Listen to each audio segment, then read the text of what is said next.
Welcome to China Gateway 360, connecting global businesses with China through insights, opportunities, and trends.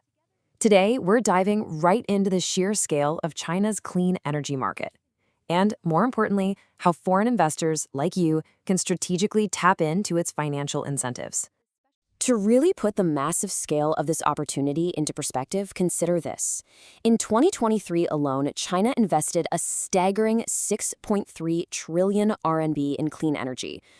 That is quite literally 50% of the entire global total. And here's the best part. Foreign firms are already successfully capturing up to 12% of that specific market investment.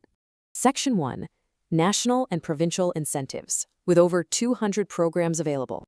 So leveraging these programs can effectively reduce your market entry costs by a massive 20 to 40%.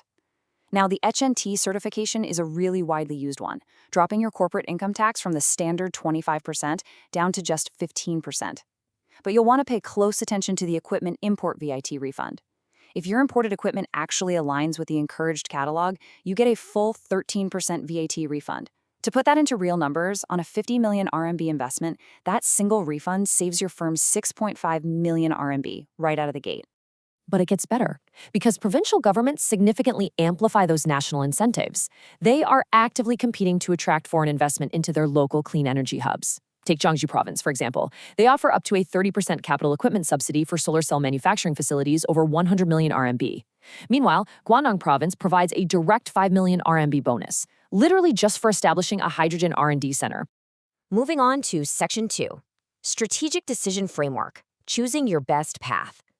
With over 200 options on the table, your strategy is going to depend heavily on your specific sector. Let's say you're in solar or wind manufacturing, and your R&D spend sits above 3%. Well, your first priority should absolutely be securing that HNT certification for a very predictable nationwide 15% CIT reduction.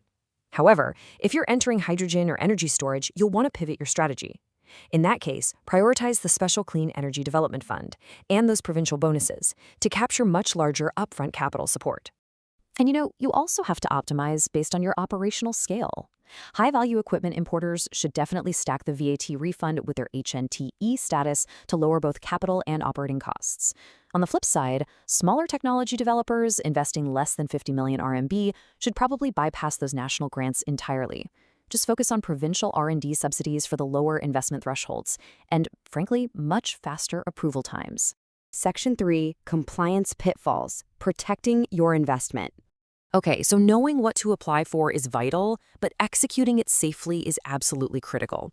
Pitfall number 1 is the premature HNTE application. We see so many firms apply without first establishing a proper R&D center, or they submit generic patents instead of their core intellectual property. You really need at least 3 specific China invention patents under your belt before even beginning the submission process. And the financial penalty for this oversight? It is extremely concrete. Losing out on that 10% CIT savings equates to approximately 1.5 million RMB lost annually for a firm generating 50 million in profit. So yeah, it's an incredibly expensive administrative mistake. China Gateway. Gateway. Your gateway to business in China. Pitfall number 2 relates directly to your entity type. Never, ever assume that all provincial incentives apply identically to wholly foreign-owned enterprises, or WFOs. In highly strategic sectors like, say, offshore wind, some provinces deliberately restrict their subsidies exclusively to joint ventures or state-owned partners. The stakes here are super high. Failing to verify your WFOE eligibility with local investment bureaus right up front can result in up to 5 million RMB in expected grants being completely denied. No one wants that, so always check local structures before committing.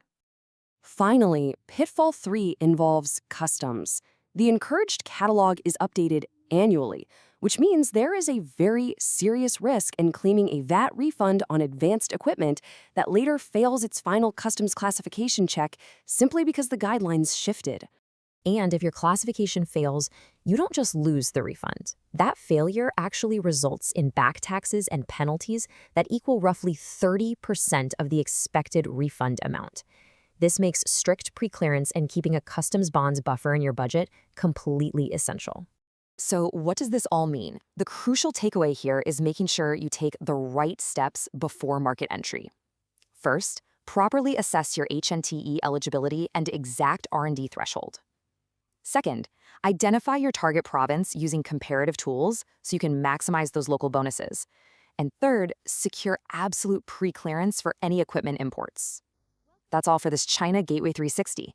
Like and comment to receive materials from us. Thanks for watching, and we'll see you next time.